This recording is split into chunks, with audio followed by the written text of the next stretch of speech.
Break के बाद आपका खैर मकदम है। ड्रोन के जरिए कोरोना वायरस वैक्सीन और दवाई मुंतकिल करने वाली तेलंगाना पहली रियासत बन गई है।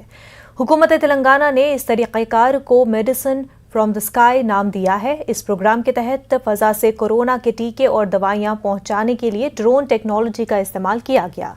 इस तजुर्बाती प्रोग्राम का वक़ाराबाद के पुलिस परेड ग्राउंड में मरकजी वजीर शहरी हवाबाजी ज्योतिरादित्य सिंधिया और रियासती वजीर IT और इंडस्ट्रीज KT रामाराव ने इफ्तिताह किया।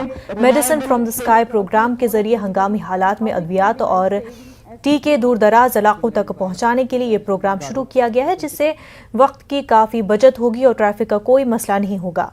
500 ता 700 मीटर ऊंचा उड़ान भरने वाले BVLOS ड्रोन के जरिए वैक्सीन और दवाई सप्लाई की जाएगी। मेरे 100 दिन के लक्ष्य एक अधोसंरचना के आधार पर हैं, जहाँ 4 एयरपोर्ट्स हैं। दूसरे पॉलिसी के आधार पर हैं।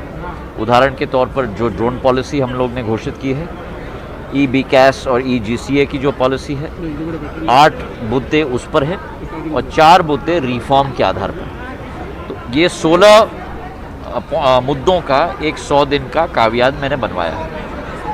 एयर टैक्सी और स्काई टैक्सी ड्रोन का भविष्य है। विश्व भर में अभी उसके प्रति फंडिंग हो रहा है और आने वाले दशक के अंदर जब भारत प्रधानमंत्री जी के नेतृत्व में ड्रोन कैपिटल विश्व का बनेगा 2030 तक, मुझे विश्वास है कि जब वो टेक्नोलॉजी आएगी तो प्राथमिक तौर से भारत में ही आएगी।